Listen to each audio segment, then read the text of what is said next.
Hello, and welcome to this presentation on a brief history of golf in the Del Monte Forest. When I say Del Monte Forest, most people immediately think of Pebble Beach. And Pebble Beach Golf Links is, of course, the most photographed and famous golf course in the world. Beautiful scenery. And it's usually the first and last thought. But there's actually more to golf in the Del Monte Forest than just Pebble Beach Golf Links. In fact, several years ago, Golf Magazine contacted me to get a copy of this aerial photograph because it was the only image they could think of that actually listed 4 golf courses in the same photograph that were in the top 100. And at the time, it was Pebble Beach, Spyglass Hill, Cypress Point, and Spanish Bay Golf Links.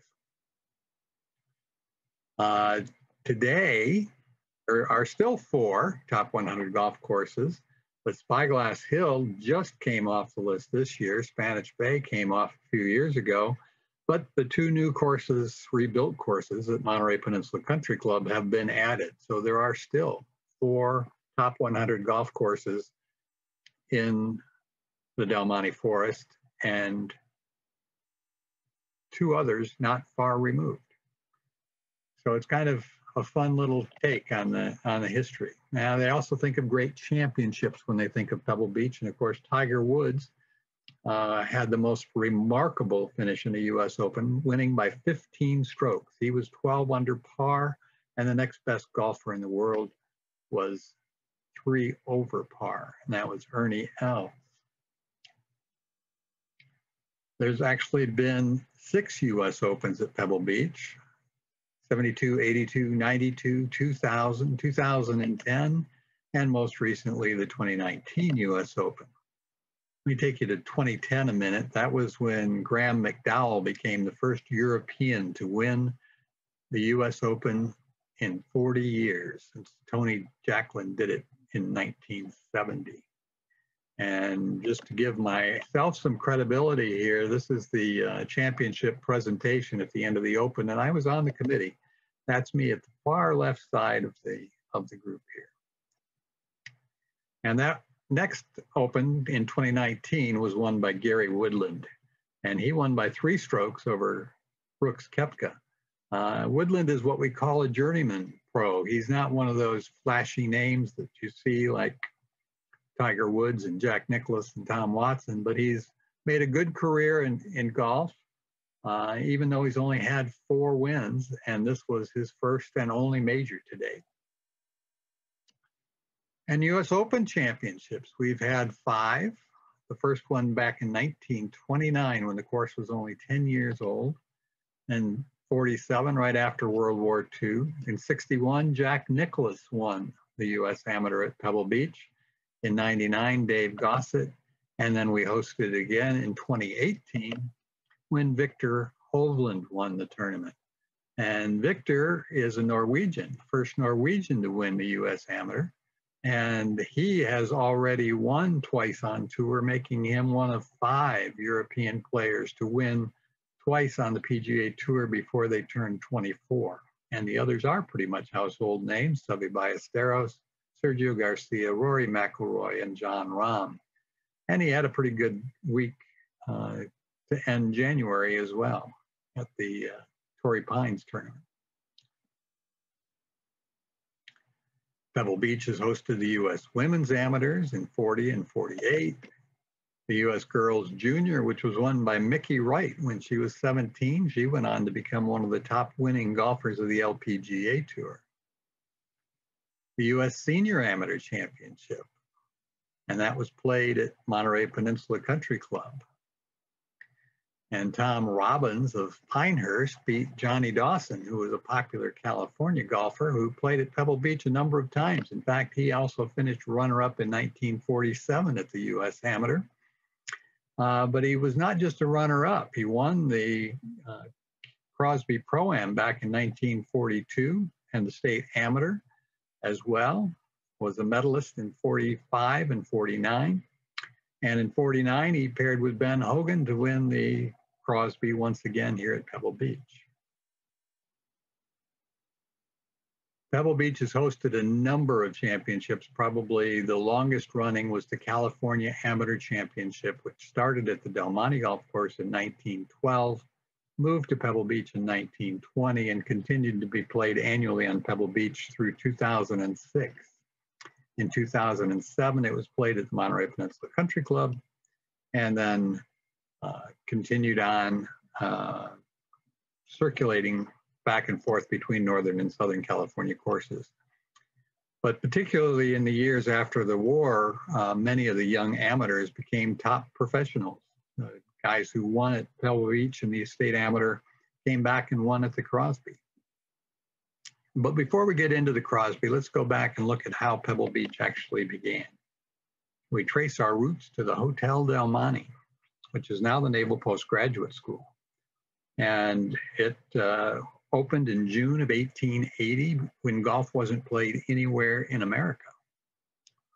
It was a luxury hotel that wanted to provide everything for the guests and drew many people to the Monterey Peninsula for the first time. While they were building the hotel, the company that bought it, or that built it, got the opportunity to buy the two ranchos that made up most of the Monterey Peninsula, Rancho El Pescadero and Rancho Point Pinos. Together they comprised about 7,000 acres, and they weren't sure what they were going to do with them immediately, but they did build the scenic 17-mile drive that went around them. Golf wasn't added until later, but by the turn of the century, golf had become quite popular, and the Del Monte Golf Course was one of the first and most respected in the state, even though it started as a little 9-hole golf course. It was not actually in the forest, but it's significant in recounting the history because it's where it all began. This drawing illustrates the original 9-hole Del Monte Golf Course that opened in 1897 near Hotel Del Monte. The early history of golf in the United States is surprisingly not well documented. It's generally conceded that the first course in America was a 3-holer built in 1888 near Yonkers, New York. As for golf in the West, there's a similar lack of the definite. Arthur Inkersley, an early golf writer, once recorded, "Nothing is so difficult to ascertain as a fact. It is easy to appreciate that truth as it regards things that are far distant or that happened long ago, but that remark is almost equally true of matters that belong to the present day and seem easily within our ken. On attempting to learn where golf was first played in California, this difficulty quickly appeared." Amazingly, he wrote that in 1902 and then went on to incorrectly identify the Burlingame Country Club as the first. It opened in 1893, also as a 3-holer. But the first course in California was actually at Riverside 2 years earlier. So Del Monte wasn't the first golf course, but it certainly became the most significant one for holding championships. The Pacific Coast Amateur began here, the California State Amateur, and when the Western Golf Association made its way across the Rockies for the first time, it too came to Del Monte in 1916. So the early championship play was at Del Monte, and if anybody wanted to know who the best golfer in California was, it was always the question of who won at Del Monte. Del Monte encouraged both men and women golfers. Back in those early days, women were very popular guests at Hotel Del Monte and loved learning the game. And James Melville was our Scottish pro of the era. He arrived at Del Monte in 1899 and became one of the top teachers in the state. He introduced many of California's golfers to the game and then actually traveled around the state teaching other people, but always called his home Del Monte until he actually died in 1909 teaching up in Sacramento. He got caught in a rainstorm and got pneumonia. But he introduced a lot of people to the game and is certainly a significant part of the history. While he was at Del Monte, it was expanded from 9 holes to 18 holes. Here on the left side of the screen, you can see the 9-hole course and how it was kind of stretched out to make the 18, expanding some of the holes, cutting down some, and advancing the game of golf that way. In 1909, the Del Monte Championships really redefined championship golf in California. There had been women's amateurs and men's amateurs for the state and for the Pacific Coast, but the 1909 Del Monte Championship really started defining who was the best women and men golfers in the state. And in 1909, it was Alice Hager and Frank Newton that took the title. The shields that recorded the winners of the tournament over the years became the significant prize to get your name put on that shield. And this is the original one that goes from 1909 to 1918. The interesting thing is that when the 1912 Del Monte Championship was played and won by Jack Neville, there was debate as to whether it should become the men's state amateur. And the men said, no, we need our own tournament. So the next weekend, they played the first California Amateur Championship, and Jack Neville won that one too. So they decided they only needed one. So from 1912 on, the men's name on this shield became the state amateur champion, and the women's tournament continued as the Del Monte Championship. And when Ed Tufts died, he was kind of Mr. Golf in California. They commissioned a Tufts Trophy, and from that time on, that's where they engraved the names of the California Amateur Championship, but they continued to put them on the Del Monte shields as well. And in fact, there are 3 shields that hang in the tap room at Del Monte that take us from 1909 through 1940. A couple other smaller shields down below that, but the 3 with cross clubs up above are the Del Monte shields, and they hang in the tap room. There was another Del Monte Championship shield, and nobody can tell me what happened to it. We do have this photograph of it, and it's significant because, again, the men's side are the state amateur championships, so that we knew all them. But on the women's side, it's the Del Monte Women's Championship with some significant winners. In 1941, it was Marion Hollins, and we'll talk more about her later. 42, Clara Callender, one of the great young kids that grew up on the peninsula. Her father was the pro at the Monterey Peninsula Country Club.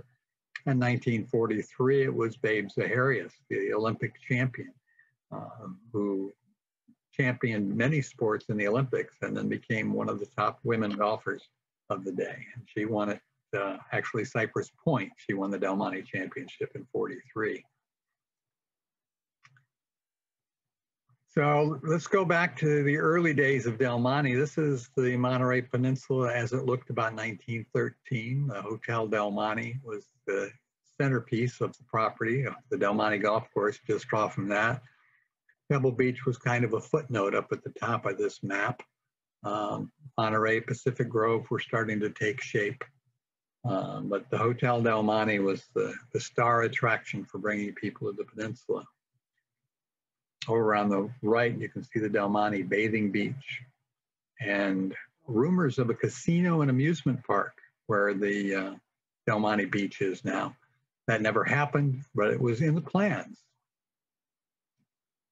At Pebble Beach, they built a log lodge, which was an attraction for people on the 17-mile drive, a place to stop, essentially where the current lodge is today, overlooking the Carmel Bay.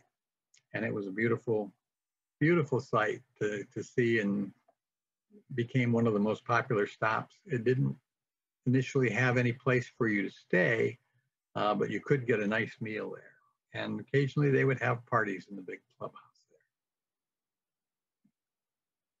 But its real purpose was to be the anchor of a real estate development. And Pebble Beach was created to start to sell real estate, and they divided areas along Pescadero Point and near the lodge for housing tract. And you could buy prices from $250 to $2,500 an acre. Don't you wish you could go back in time and buy some of that? Well, it didn't sell very well because Pebble Beach was too far from the civilized world of the Monterey Peninsula. And in 1915, the Pacific Improvement Company that had built the Hotel Del Monte and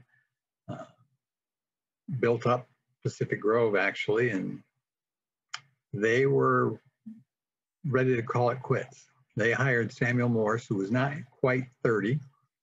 He was a classmate of one of the Crockers at Yale University and had come west in 1908, worked on the Crocker Ranch in Merced, proved himself a good manager, and they hired him in 1915 to liquidate all of their holdings, not just on the Monterey Peninsula, but all over the country. They had actually even property in South America where they were growing coffee.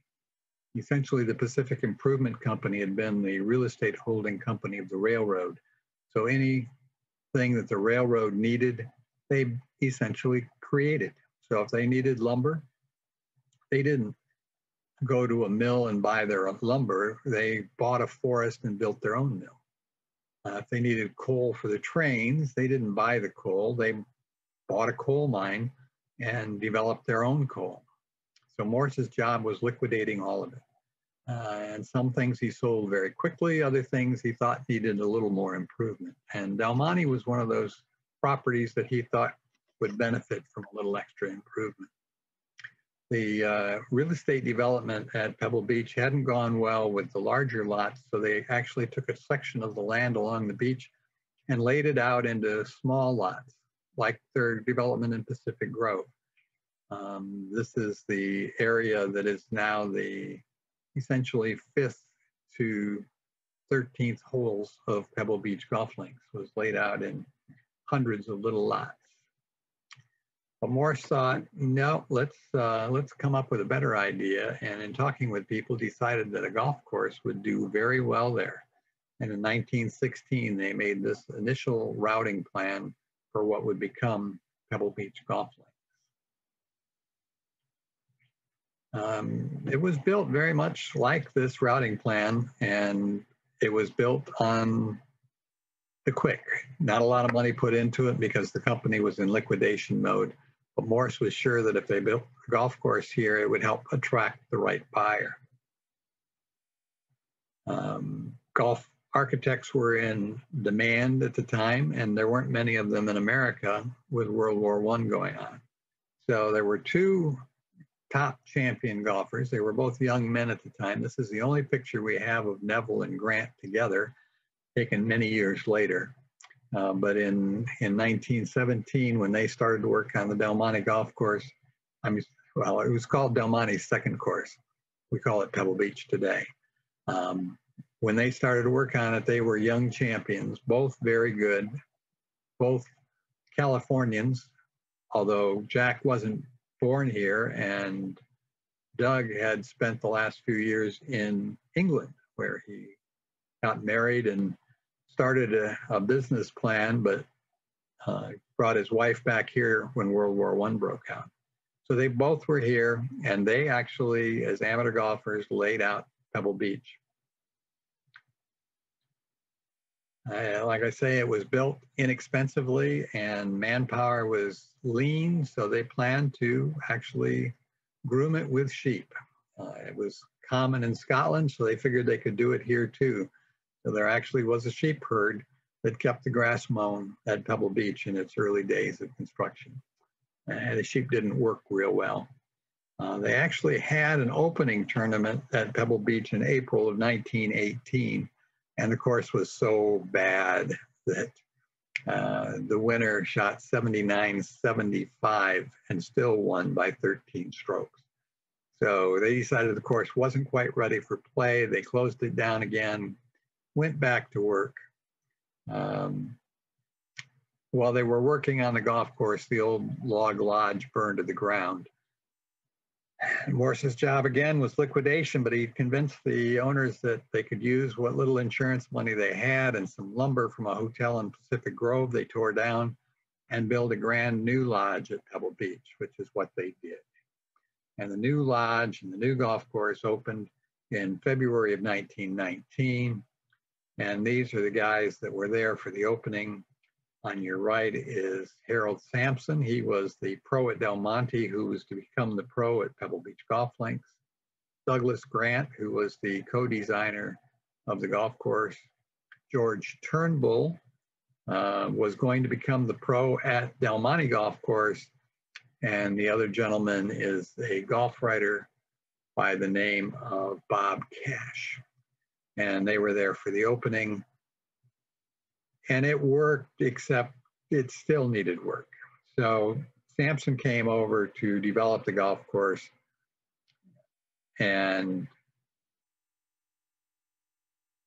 Turnbull actually left, and they brought Peter Hay in. Peter Hay had come originally as a caddy master at Pebble Beach, or at the Del Monte Golf Course.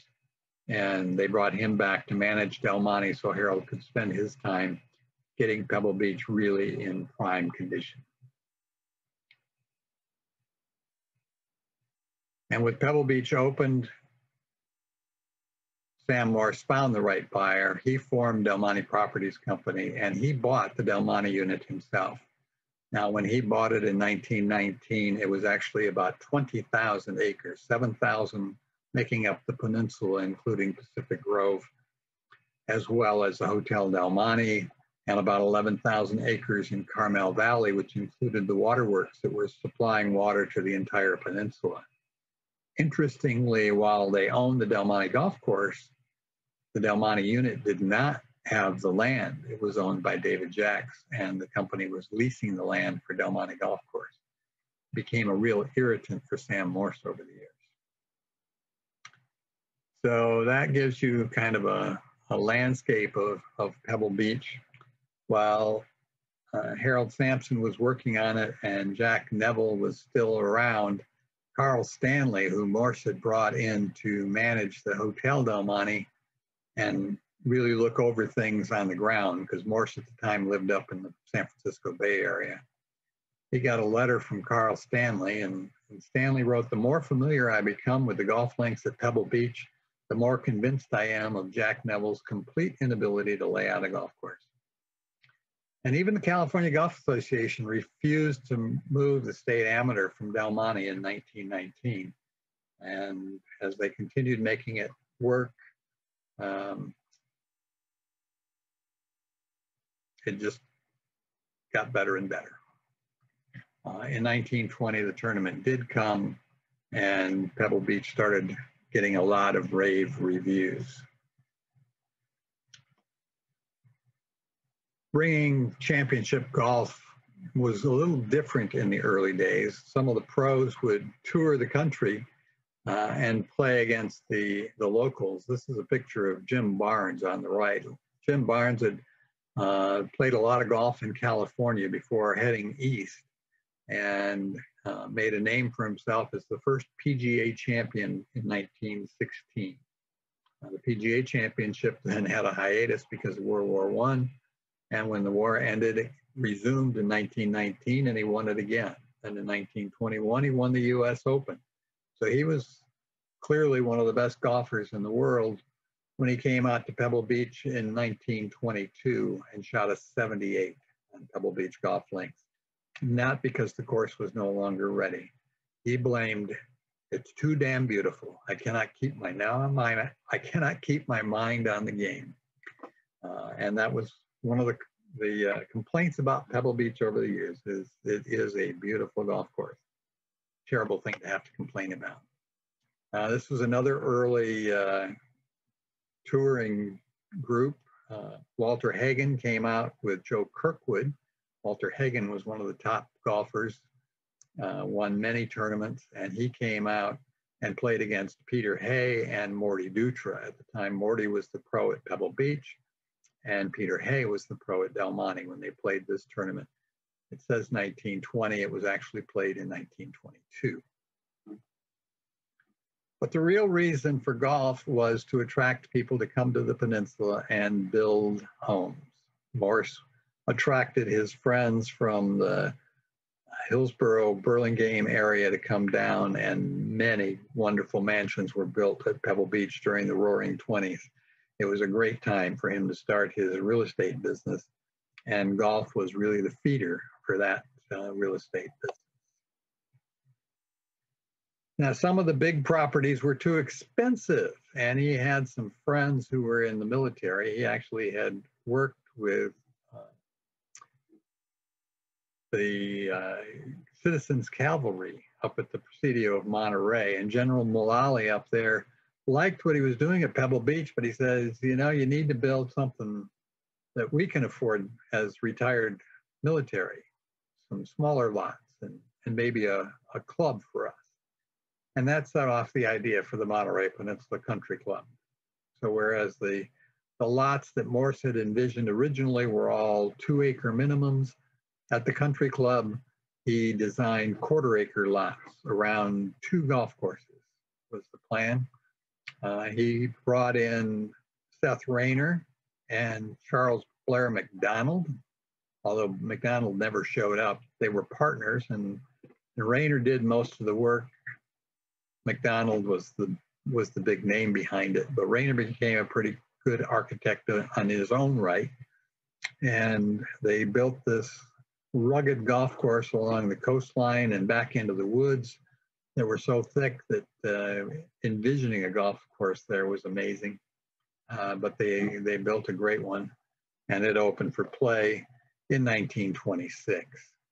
Rayner actually died in January of 26, and Robert Hunter and Alistair McKenzie ended up finishing the golf course. They came on board right at that time. McKenzie was a Scottish golf architect who Hunter had invited out and arrived miraculously in California in January of 26. So he came down, was introduced to this project, did a little bit of work on Pebble Beach golf links, and then became the architect of record on Cypress Point. So McKenzie had a big role here, along with Robert Hunter, who actually lived here at Pebble Beach.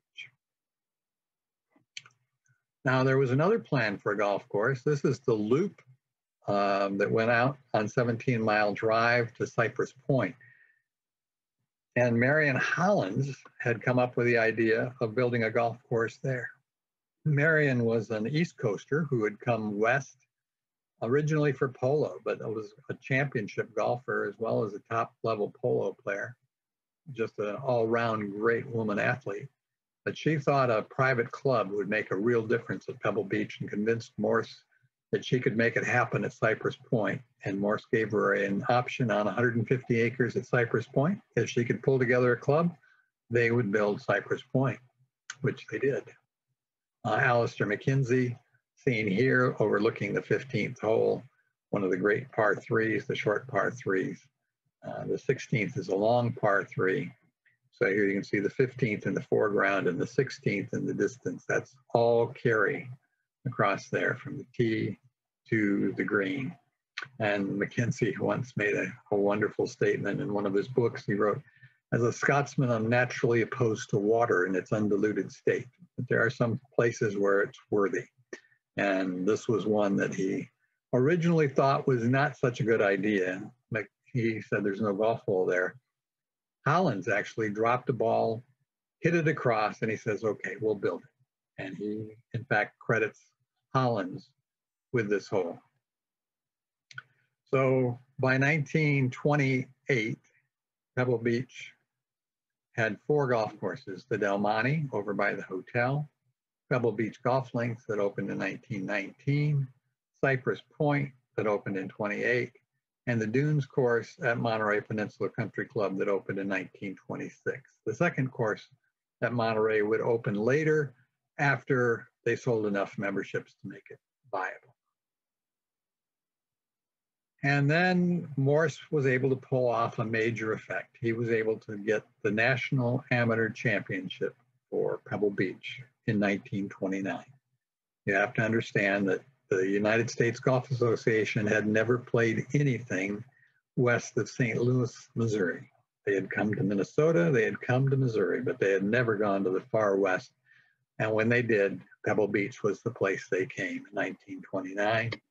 It was clear there was only one man that was going to win the tournament. Bobby Jones was the greatest golfer that ever lived. And he was the reigning U.S. Open champion, the defending U.S. Amateur champion, because he never turned pro, and had also won both tournaments several times. So everybody knew he was going to win, but the excitement was watching him play. at Pebble Beach. To everybody's amazement, he didn't win. He did bring good galleries. This is the gallery with Bobby. He actually was paired with Jack Neville in the medalist rounds at Pebble Beach. This is them with the gallery surrounding the 6th hole, and you can see the 7th hole in the foreground there, literally an island in the sand, the way that Hunter and Egan set the golf course up for the 1929 U.S. Amateur. I love this picture. It shows the final hole, the 15th at Pebble Beach. And there you've got the winners. Harrison Johnston won the tournament against Oscar Willing. But the people in the crowd, you've got Finley Douglas, who was the president of the USGA, over on the side. Chandler Egan, a past U.S. Amateur champion who helped get Pebble Beach set up for the 1929 Amateur. Marion Hollins there at the front of the crowd over towards the right. And in the hat coming out of the crowd is Peter Hay, who was the marshal for the tournament. So it's a wonderful picture of a great championship. Now that should have put them on top of the world with this wonderful tournament. It was in September of 1929. The timing could have been a little bit better. The next month, the stock market crashed and the company had to refocus. Now it had the waterworks. That was one of the benefits of being Del Monte, was that it was a diverse operation. It had the real estate, it had the golf course, it had the water, and it actually had developed a sand mine as well. Well, the water was a regular flow of income, so that was good. What became more important as a source of capital, because in the mid-30s, Morse actually sold the water company, which gave him working capital to get him through the Depression. One of the other things that people don't think about is Hollywood. Hollywood still had money. They were making movies in the 30s, and this is Douglas Fairbanks and Mary Pickford, founders of United Artists, and this is them playing at Pebble Beach in the 20s. So Hollywood would come up here and play, which kept things going at the resort. They didn't make a lot of money on the resort. In fact, they actually lost money on the resort, but it was still good publicity anytime they could get the stars to come out and play at Pebble Beach. But it was the sand mine that really saw them through. The sand operation at Spanish Bay was the only thing that made money throughout most of the 1930s. The sand was a high silica content sand. It was useful for many things. They, of course, used it for bunker sand on the golf courses, but they also shipped it around the world. It was wonderful sand for sandblasting, which was how the railroad initially used the sand. It was used for sandblasting the Oakland Bridge when it opened in the 30s, as well as the Golden Gate Bridge a couple of years later. It was used for glassware. There were so many industrial uses for this sand that it made money when most things weren't in the 1930s. Celebrity tournaments and exhibitions were another part of it. This is actually an exhibition with British women golfer Joyce Wethred, who was making a world tour for the benefit of Red Cross, and she came out and played against the Puget brothers. They played both Del Monte Golf Course and Pebble Beach as part of her 60-course world tour, and she lost both rounds on the peninsula, but Bobby Jones actually said of Joyce Wethred that she had the best swing in golf, male or female. She was a really championship golfer. She won the British Women's 4 times. Getting through the 1930s, Morse was able to be featured in Fortune magazine in January of 1940. The company had made it through the Depression. He was looking forward to turning the corner. The only thing that he saw was keeping us from being successful was that man in Washington. He didn't have a whole lot of use for Franklin Roosevelt. He thought all of those alphabet terms that he called assistants were holding the country back. So if we could get rid of Roosevelt in the 1940 election, things would definitely turn around. He actually arranged for the 1940 U.S. Women's Amateur to come to Pebble Beach for the first time, and the 1942 Men's Amateur to come back. So things were really looking up for Morse, but his vision was off this time. Instead of getting rid of Roosevelt, he was reelected, and by the end of 41, we were in the midst of World War II. 1942, U.S. Amateur was canceled. and he was scrambling again to figure out what to do. Hotel Del Monte was actually turned over to the Navy in 1943 as a cadet training center. Interestingly, he was able to keep most of his staff employed. The chef had to come up with a new menu plan because the Navy only allowed $1.25 per day per man. And the women continued to service the men in what was the ballroom that became the cadets' mess. But the war got past us and things changed. Bing Crosby brought his tournament to Pebble Beach in 1947, and that really put Pebble Beach on the map post-World War II. Ted DeRyan, you see there on the left, was the golf writer who wrote the letter inviting Bing to bring his tournament he had had down in Rancho Santa Fe before the war up to Pebble Beach, and Bing agreed. Bing thought better of just one golf course, though. He was a member at Cypress Point. He wanted to include that, and he figured, why not include Monterey Peninsula Country Club? We'd play all three. They were just minutes apart. It would work. And of course, the amateurs would play all three rounds alongside the pros. It would be a wonderful experiment. Fred Corcoran of the PGA Tour didn't quite agree. There was a bit of a conundrum there. He didn't like using three golf courses. It had never been done. Bing just countered that there had never been three great golf courses this close together. It would work. And Corcoran gave in on that, and he says, but we can have a charity event with the amateurs, but the pros are out there trying to make money these days, and we can't do that. And Bing said, I'm putting up the money and I want to play, so let's give it a try at least. So Corcoran agreed to that, went back to his PGA Tour board and worked things out, with one exception. Bing had agreed to a $5,000 purse, and the board came back and said for 1947, they were going to have a minimum purse of $10,000. They sent that letter not to Bing, but to the committee, who thought, okay, this is the end of that. We can't come up with the other 5,000. We can't possibly ask Bing to come up with another 5,000. So they wrote the bad news to Bing's brother Larry, who was managing the operation for Bing. Bing wrote back that he would front the entire $10,000. So the tournament came off. The amateurs did play all the way through. Here you've got one of the early foursomes that helped make it an exciting event. Frank Stranahan was actually a top amateur, Johnny Weissmuller, a celebrity amateur, and Ben Hogan and Porky Oliver, two of the top pros in the 40s.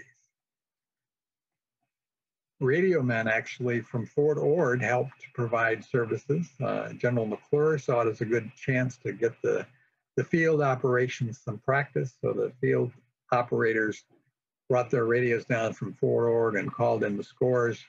So the scoring people, that's Peter Hay up there at the scoreboard, recording scores for all the golfers that were out in the field. So the 1947 championship was a huge success, and the tournament continued. The 1948 event followed immediately after. It's interesting to note that the 1948 was billed as the 7th annual. No number on the 47 program, but the 7th annual for 48, because they were counting the tournaments that had been played in Rancho Santa Fe. And that numbering continued throughout the days that the tournament was called the Crosby. So the post-war boom really saw golf take off. In addition to the Crosby, there was California Amateur continued. The U.S. Amateur came back in 47. The Women's Amateur came back in 48, and the California Open was also played in 48.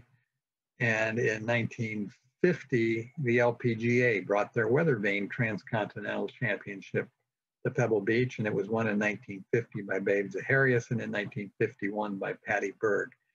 So 17 professional and top amateur golf tournaments in the first 6 years following the post-war that drew lots of galleries and brought lots of publicity to Pebble Beach.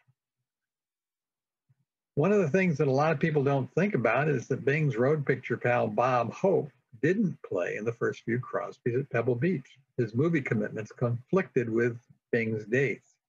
He actually made his first appearance at the post-war Crosby in 1951 when he was paired with entertaining pro Jim DeMeritt. His team didn't fare well, but the next year they did really well and almost won the tournament. DeMeritt was on his game, and he won the professional side of the rain-shortened 36-hole event.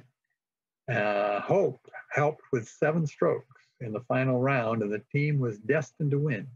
But on the 18th hole, amateur Bill Holly hit his 3rd shot from the bunker 135 yards out from the green and sank it at the bottom of the cup for the win. Holly, by the way, was the Minute Maid rep working for Bing Crosby on the West Coast. But Holly won the tournament and Bob finished second. Rain was certainly part of the story at the tournament. The 1952 event was not the first nor the last rain-shortened playing of the Crosby. In fact, the weather became a big part of the story. Bing became known as farmers' best friend. Monterey County is one of the richest agricultural areas in California, but water is a constant concern. It always seemed to rain during the Crosby. When Bing was asked about it, he said, well, we get plenty of weather. Cartoonist Bill Gates took the weather angle a bit further after the remarkable 1962 snow delay. That's right, in 1962, snow actually delayed playing of the tournament. Jimmy DeMeritt, again, woke up to a bit of a start. He had been partying Saturday night. Temperatures on Saturday were in the 60s. And he woke up Sunday morning and looked out the window. He says, I know I had a lot to drink last night, but how did I end up in Sun Valley? The final round was postponed till Monday. They managed to get it off. I also liked the line of Bing's brother, Bob, who was hosting that year. Bing had had some surgery, so he wasn't at the tournament. And Bob said Bing couldn't come, but he sent the weather. And he said, we'd be playing today on Sunday during the brief hiatus they had on TV before going to something else. Bob said that we'd be playing today, but the PGA Tour doesn't have any rules for casual hard water. One of the challenges of watching the Pro-Am is deciding whether to watch the top pros or the top amateurs. Sometimes they were paired together, like in this pairing, which had Phil Harris and James Garner along with Arnold Palmer. This is over at Cypress Point. Here you've got Dean Martin teeing off on the first hole at Cypress Point, one of the great song masters that Bing introduced not only to the Pro-Am, but to golf. And Dean Martin became one of the top celebrity golfers. But for the younger kids, he brought in some of the younger celebs. Here's Frankie Avalon and Pat Boone, who were the heartthrobs in the early 60s. Well, partying was a big part of the Crosbys. I love this little cartoon with kind of making fun of the Crosby group. It's interesting that one of the golf writers that I like to quote said, why it's called a clam bake, I don't know. Not this type of a tournament. The old Bing Crosby tournament was a clam bake. At that tournament, everybody got drunk and went around looking at pretty girls and singing and not giving much of a damn about anything except having fun. Everyone had a hell of a time. This is a good tournament that we have here. Make no mistake about that. But it seems to me the boys bear down a little bit more than they used to. And what I love about that quote is that it was actually written in 1953, when the Crosby was still relatively young and the parties were still relatively hearty. In fact, that same year, Bing Crosby wrote his autobiography, Call Me Lucky. And in it, he was talking about Lawson Little. Now, Lawson was a great golfer. He played in the 1929 amateur at Pebble Beach and later moved to Pebble Beach. At the time that Bing wrote his autobiography, Lawson was living in Monterey. And Bing wrote, Lawson Little lives in nearby Monterey, and his home is the scene of nightly festivity for his fellow professionals who visit Pebble Beach. Lawson is so widely known for his skillful mixing of a palatable martini that his abode is called Gibson Gulch. For weeks before the tournament, he prepares for visitors by filling his basement with gallon jugs of a 6-to-1 proportion. Once a day, he goes down and gives the jugs a half turn so their contents will not settle too much. There is little doubt that Lawson gets his associates in such physical condition that he could win the tournament himself, if only he refrained from partaking of his own hospitality. And such was the nature of the Crosby back in those days when the purse was 10,000, 15,000. Today it's much more serious. So today a golf writer might say they bear down a little bit more, but parties are still a big part of the fun of the Crosby. And Bing always loved to have fun. So the parties were still going on. It's just probable that golf writer wasn't getting invited. Now we'll take you forward quickly through the later years. Peter Hay opened the Peter Hay Golf Course in 1957. This is Peter Hay at the opening with Sam Morse. They were both in their 70s at the time. Peter Hay died in 1961, just a few years after the golf course opened. The Monterey Peninsula Country Club finally got around to building their second golf course. They actually started by buying the club. The company had owned Monterey Peninsula Country Club up until 1959. And the members got together and said, we want to buy it. And Morse said, okay, I'll sell you the club, but you've got to build that second course within 5 years. And they immediately went to work and built the shore course. That's Sam Morse at the wheel of the Caterpillar. Bob Baldick is over to the side. He was credited with designing it. Jack Neville was part of the team and maybe had a little bit to do with design. It's hard to argue who built it, but it's all a moot point now because that golf course that opened in 1960 was completely replaced by the new shore course that was built by Michael Strands and reopened in 2004, becoming one of the top 100 golf courses in America. 1961 was a big year for the peninsula, bringing the U.S. Amateur back, and Jack Nicklaus won it. It was actually timed to follow the Walker Cup, which was played up in the state of Washington. So both teams, the international team and the American team, came down and played in the U.S. Amateur. So it was a great championship. And Jack Nicklaus won it in amazing fashion over Dudley Wysong. And that was the last of the major championships that Sam Morse oversaw. That's Sam Morse with his arm around Jack in 61. In 1966, the Spyglass Hill Golf Course opened, and that was the last course that Morse saw open.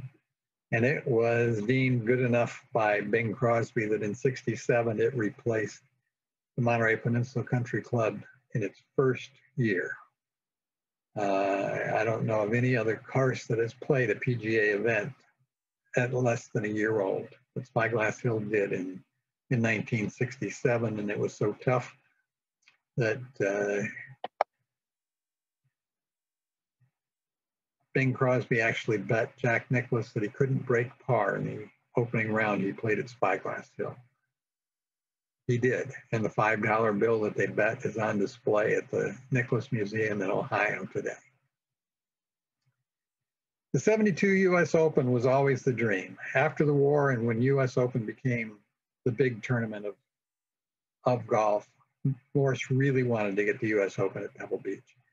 And most of us believe in hindsight that it was Morse's efforts that really brought the U.S. Open to Pebble Beach in 72. The challenge was that Pebble Beach is a long way from any big metropolitan area. It's also a private golf course that had never been held on a private golf course before it came to Pebble Beach in 1972. So the USGA was really reluctant to bring it here, but Pebble Beach guaranteed that they would make money on it, literally guaranteed they would make money on it. and weren't proven wrong. So the US Open came to Pebble Beach, and all of a sudden the impact of the supply-demand curve was dramatic. Golf in 1965 at Pebble Beach was a $10 green fee. By 72, it had risen to 22. In 75, it was 30. In 80, 35. In 82, 50. And 8, that was when it played the US Open for the second time. And it just kept rising as the supply demand, more demand than there was supply, kept raising the price. The real concern for golfers became access, not price. They were willing to pay whatever it took to play Pebble Beach. And they did. In 1977, Pebble Beach hosted the PGA Championship, the only other major that it could host, and it was marked by the first sudden death finish in any major when Lanny Watkins beat Gene Littler on the third hole. And the wonderful irony there is Littler had been a great California amateur golfer in his youth, and in 1949 played in the state amateur in what was deemed the best ever state amateur, and lost on the third hole in sudden death to Mac Hunter in that tournament. So Littler lost on the third hole at Pebble Beach twice in his career, once in the California Amateur and then in the PGA Championship. On the north side of Pebble Beach was Spanish Bay, which had become the sand mine that got us through the Depression. By the 70s, it was less profitable to mine sand there. The California Coastal Commission had seen to that. So the company started thinking about what it could do, and it started putting together plans for a resort at Spanish Bay. And in 1987, they opened the Inn and Links at Spanish Bay, which briefly became one of the top 100 golf courses. A very competitive field. It didn't stay there very long, but it's still one of the top golf courses in California and a very popular venue. The next big professional championship that came was the Champions Tour, the senior golfers that came to Pebble Beach for the Walmart First Tee Open to Pebble Beach in 2004. Arnold Palmer was the one of the owners of the company then, and he actually played in the tournament the first couple of years. The First Tee Open is an event that encourages youth golf, and this tournament paired a junior golfer with a senior golfer in an actual Champions Tour event. It became very popular. It continues today as the Pure Insurance Championship, impacting the First Tee, and it's now in its 17th year. So a great tournament. So you can see Pebble Beach has come a long way over the years. It's hosted 75 Crosbys now, not including the ones at Rancho Santa Fe. 75 just here on the peninsula. 17 of the First Tee Opens on the championship tour, 6 US Opens, 2 LPGA tournaments, and 1 PGA championship. And there are 2 more majors scheduled. The first US Women's Open for Pebble Beach will be played in 2023. And the US Open is scheduled to return in 2027. That's on top of all of the top amateur events that are played at Pebble Beach. So it's had a wonderful run. And I'm going to leave the talk there, but if you want more information, I've written a few books. My first one was published in 1999 and really focused on the history of Pebble Beach golf links. All of my books are mostly out of print, but you can find them on the used market. We sold over 50,000 copies of this book, so it's pretty readily available on the used book market. And it tells the story. But the problem with writing histories of a living operation is that the history keeps going. When I wrote this book, Tiger Woods was barely a thought in the history of Pebble Beach. A year later, he was the biggest thing in golf. So this one was out of print after a few years, but sold, like I say, several copies and was named the Golf Book of the Year for that year. In 2006, we published the Heritage Collection. It's a little harder to find because there was only one printing of 5,000 copies of this. It was actually an art book with 108 by 10 glossy black and white photographs from the archives, not just golf, but the heritage of the area. So it's a wonderful lookbook, if you will. Then in 2009, I published Pebble Beach, the official golf history. This one was my big book. This one not only has Pebble Beach history, but all 10 of the golf courses that the company had a role in, including the Pacific Grove Municipal and the country clubs and Poppy Hills, and significantly brings the operational history to date. When my first book was published, it was actually with the publisher when the current owners came on board, so they were barely mentioned. And this new book covered their purchase of the property, as well as Tiger Woods and many other events. But significantly, it chronicles the history of the championships that have been played here. And then an appendix in the back includes 400 of the championships with the winners and the runners-up. So I'm honored to have been able to share this history with you today. And if you have more questions, you can refer to my book. Enjoy and God bless.